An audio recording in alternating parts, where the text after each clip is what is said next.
Assalamualaikum warahmatullahi wabarakatuh. Bagaimana kabarnya teman-teman bisa sekalian? Saya harap kalian semua selalu sehat ya. Oke, dalam kelas Sains Kreatif ya, di pertemuan ke-12 ini, saya akan memberikan ceramah terkait dengan tantangan pengembangan industri kreatif yang ada di Indonesia. Yang mana untuk tantangannya sendiri, di sini saya akan menjelaskan 6 tantangan, gitu ya. Yang pertama adalah presentasi ya.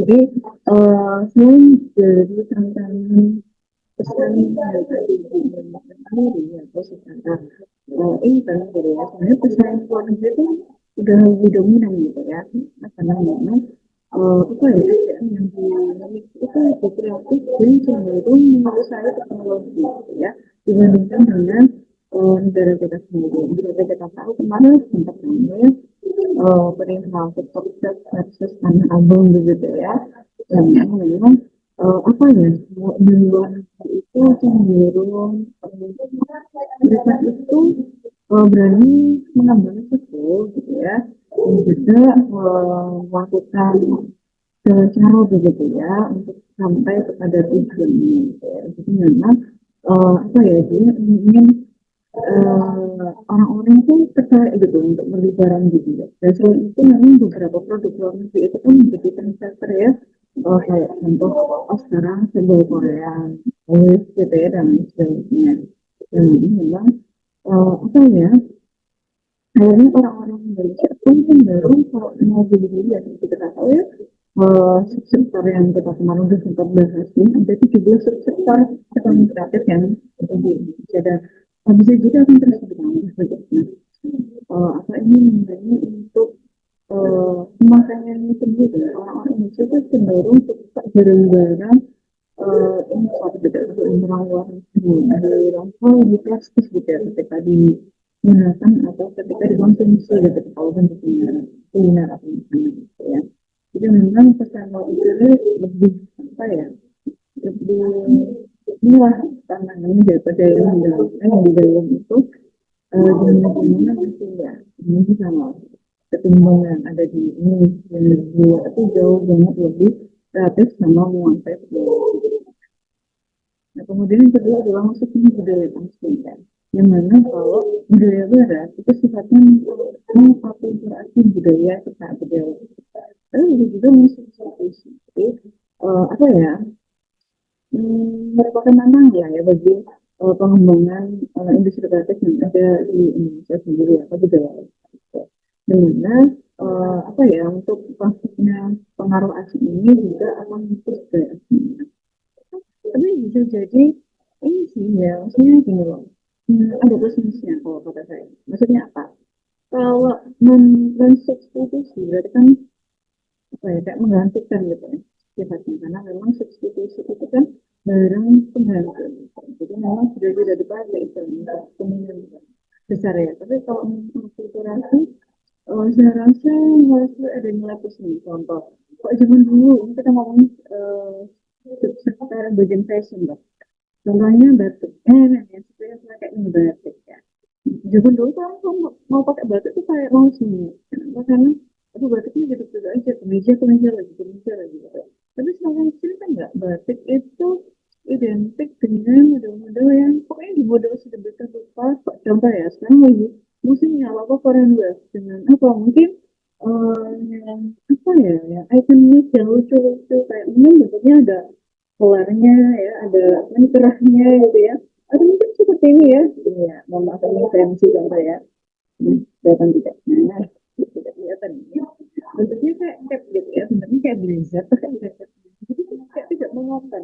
Orang jadi mikir, oh ternyata batik itu tidak hanya bentuknya kemeja yang ada kerannya, udah tidak begitu aja, tapi bisa dimodel sedemikian rupa. Nah, ini kok sekarang alhamdulillah ya kayak banyak kok mahasiswa kita yang ketika ke kampus mereka pakai ini ya batik jari gitu loh yang milit milit atau rok milit batik gitu ya itu dipadu badankan dengan atasan yang polos dengan warna putih warna hitam itu apa ya salah satu bentuk mempromosikan budaya kita juga dan juga apa apa ya, membantu para ini ya, apa, industri lokal gitu ya. Jadi memang kalau menginspirasi masih inilah dan tapi kalau musik itu mematikan banget ya. Dan apa ya, memang ya itu tadi loh, nggak semua budaya asing itu buruk ya. Ya ada lah yang didapatkan dari budaya asing itu tadi. Sebenarnya kalau dikulturasikan berarti ada ditambahkan apa gitu ya. Kita bisa mix demikian rupa begitu ya.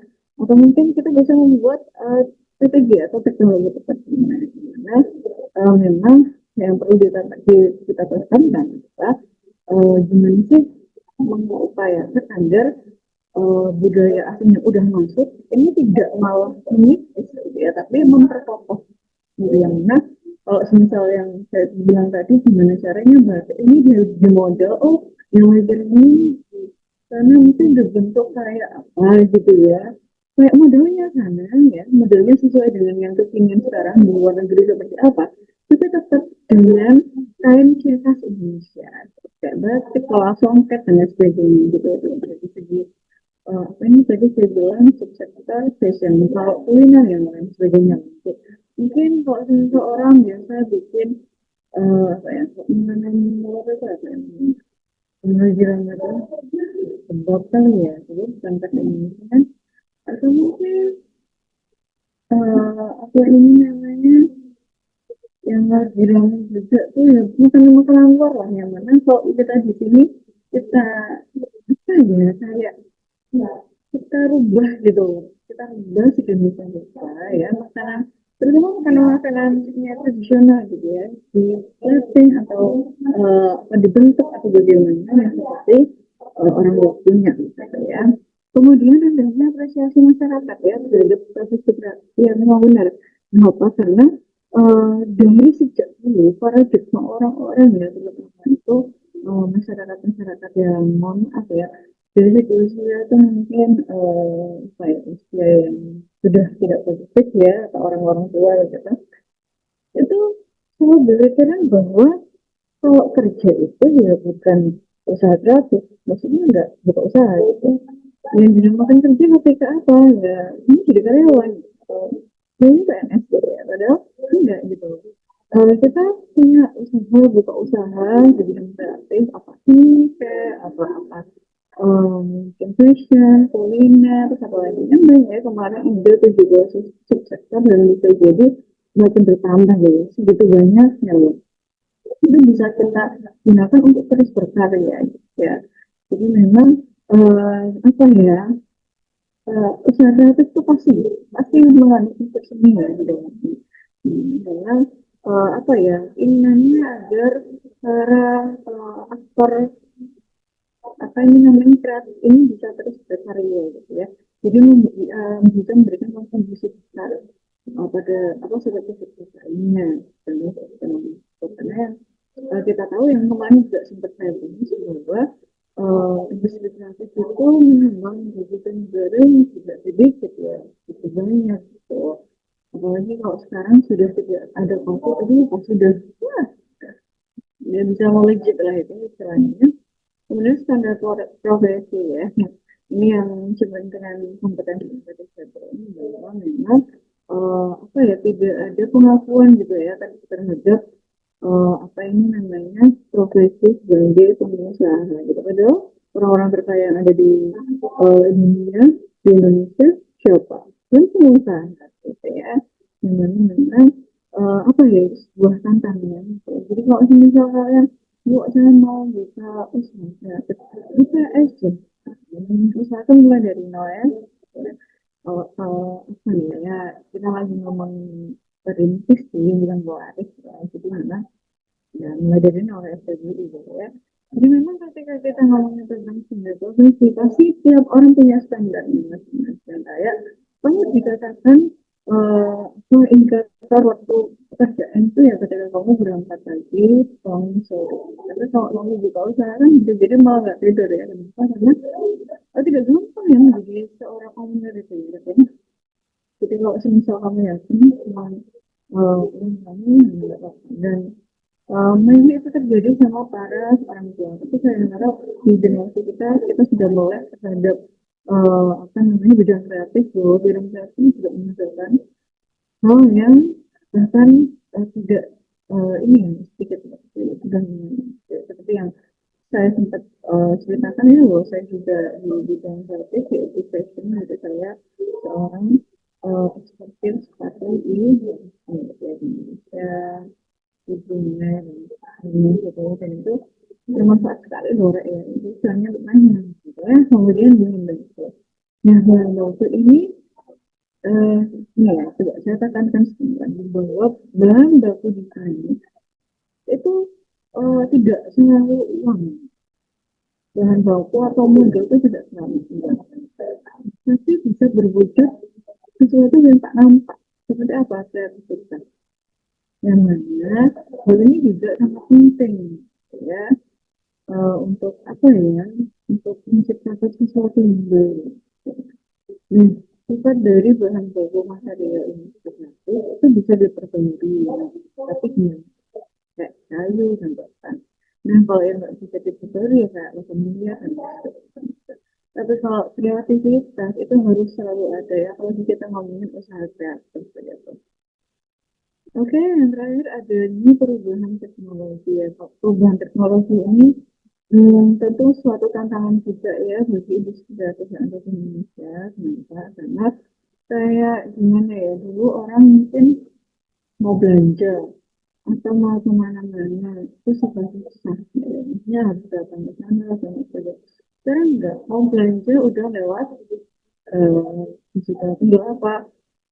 Buka TikTok Shop, buka Shopee, Tik, apalagi Lazada, dan sebagainya. Seperti itu ya. Tapi kalau, dulu kita harus panas-panasan, apalagi kalau mau hari raya, aduh itu harus berjubel-jubel gitu ya di tengah panasnya, apa ini namanya, bawah gitu ya, udah gitu juga puasa. Tapi sekarang enggak, bahkan kita mau makan aja udah, nggak usah, nggak usah kita ribet-ribet, kalau mau makan ya tinggal ini aja, pesan aja, diantarin sama, ininya ya, pak kurir makannya gitu, kita tinggal pesan berapa, Shopee Food, GoFood, GrabFood, atau lagi ya, seperti itu lah. Jadi kalau mau, apa ya, kita tuh sebenarnya sudah dipermudah gitu loh teman-teman. Makanya harus ini di zaman. Saya kemarin seperti terjadi hal, yang lagi ramai mayoritas versus pada pas, ini ya namanya Tanah Abang ya. Harusnya memang bisa, diatasi dengan cara apa? Dibudayakan semuanya nih, terutama, sebenarnya bisa ya, kita ada offline store, tapi juga kita bisa ngeload dengan offline. Kita lihat juga beberapa juga udah banyak yang seperti itu, dan ya aman-aman aja, apa bisa, karena apa? Karena orang sekarang, coba kalian cek di pasar-pasar, sekarang enggak, pasar-pasar sepi gitu ya. Kenapa? Karena orang sekarang enggak mau ribet, karena apa? Kita mau belanja, kita mau apa, bisa dikerjain secara barengan. Sambil apa? Oh, mungkin di rumah gitu ya. Kerjain dari rumah, dari kantor gitu. Jadi kita hemat waktu ya, hemat tenaga juga. Ya, gitu memang, apa ya, dengan kalau itu juga semakin canggih ya, semakin membantu. Tapi mungkin ada beberapa orang yang apa ya, bisa dikatakan masih stuck begitu. Nah, itu nggak boleh. Kenapa? Karena hanya untuk belajar. Ya, sedangkan kita itu, ibaratnya kalau ngomongin digital, kita tuh udah dituntut untuk lari. Nggak cuma, jalan kaki. Apalagi kalau stuck di tempat itu kayak teman sekali gitu ya. Padahal, apa ya, sudah dari teknologi kita sudah menggunakan saja gitu kan. Dan memanfaatkan itu, apa ya, sepositif. Oke, saya dari tadi ya, nanti semuanya kalau tidak ada saya bukan materi yang saya berikan. Ada sih, dan sampai ketemu di, pertemuan sama itu.